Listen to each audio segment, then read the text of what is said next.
like, have you always been a good listener, or is it just in your work? You know, I don't know if you guys felt this way when you started your work, but one of the things that always made me laugh was I remember when like coaches became really big and like started, I don't know if they were always big, but I kind of felt like there was a coach boom and everybody I knew was part of a coach. And I was like, this is really interesting. Like, what are these things? And I like, I was like an avid fan. You're a coach? I love that because most of the country literally is thinking that still. Yeah. They're like, what are these things? Totally. And I've been in therapy my whole life. I'm like, I'm good at the self-reflection. So I was like, more people to help me self-reflect. Like, what is this? Like, so I remember, I can't remember whose it was, but I saw someone's thing once and one of the coaches' things, and it was something like, what are the things that you do you're already doing, and like those are the things you could get paid for?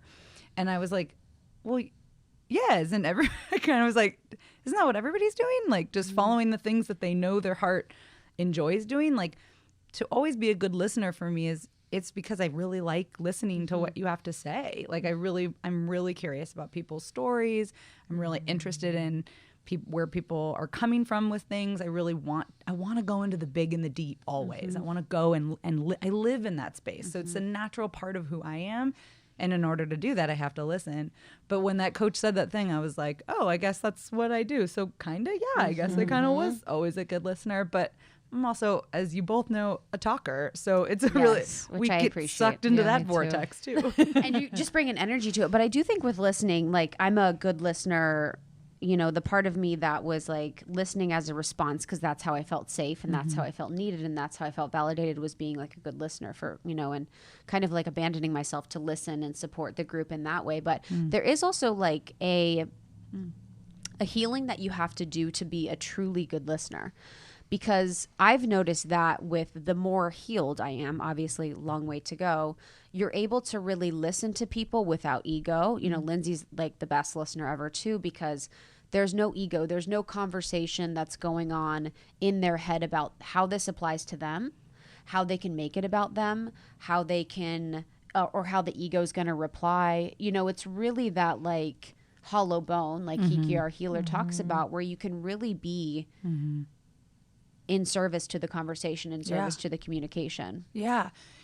What you just said reminded me of what we started talking about when we walked in the door, because, right, it's like when you can't hold space for the other person to speak their truth or speak what they're going through, there's usually it's because either you have too much whatever going on in your own life space that you it's just like I physically don't have the space, or there's the other side of it, which is that their wounds are hitting your wounds, so their conversation, their things that they're talking about are hitting your stuff, which is usually then when it's like you said, I abandon myself to be able to be in the group setting. So I feel like that's what I'm curious about. I'm curious about what can happen when we are in conversation, and not as a point of attack either. Like, hey, what you just said hit this wound that I'm feeling, and this thing that I've been working on, and you can both be like, interesting, wow, I didn't mean to do that, and oh no, you didn't do it, right? It's like, what if we're not like, I'm sorry that I did that,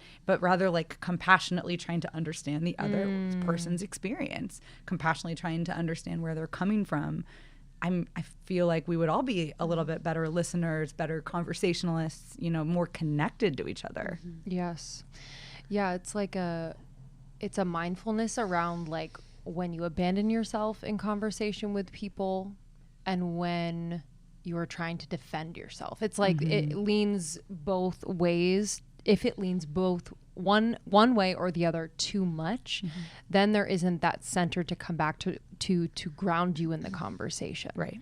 You know, and for me, that's mostly like abandoning myself. And then I'm like, oh, fuck, what do I think? You know, but that doesn't serve the other person either, you know? So, but with the wounding, like hitting another's wounds, I feel like how do you describe that? Like, how would you unpack that? Like, what is actually happening there? Because I feel like it can happen a lot. Yeah. I mean, it happens all the time. Yeah. A lot, whether it's collectively or individually. And And sometimes even with people you love the most or you see the most, where it's like, whoa, we're just in this pattern of like boom, boom, boom. Yes.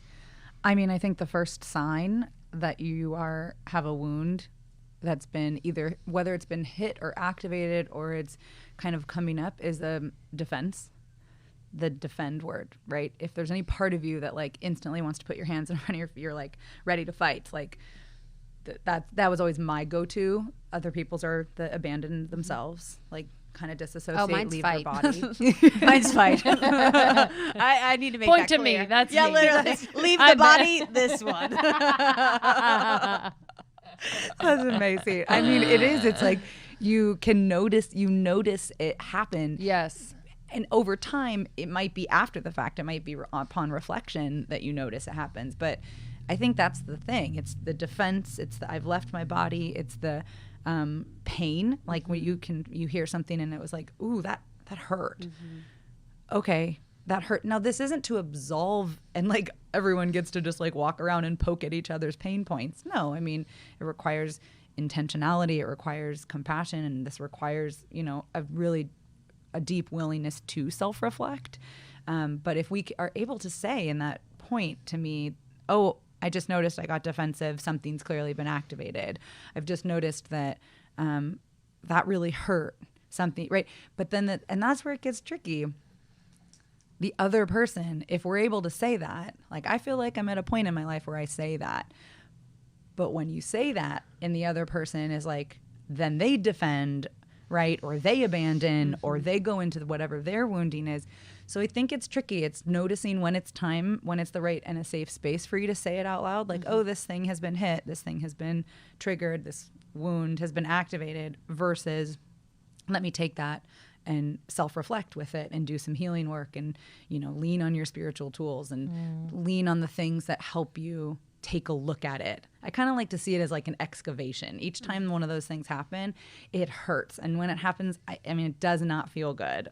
I had one with my dear friend, earlier this week. It doesn't feel good.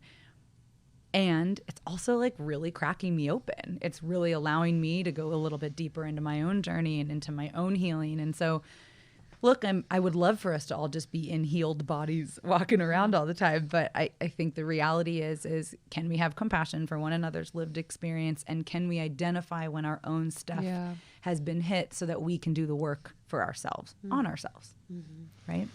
Yeah, I always have to, it's kind of like a flow, it's like the activation, and then it's like defensive,ness. And then it, eventually it comes to the place where I'm like, oh, finally I can see this other person's perspective from a place that feels more integrated. But you have to really give yourself time for that process, because I find if you come too soon to the conversation or situation, you're coming, and this is me speaking for myself, I guess, I'm coming from the place where I am like the defensive. I am kind of like the hot response. I am kind of in the ego.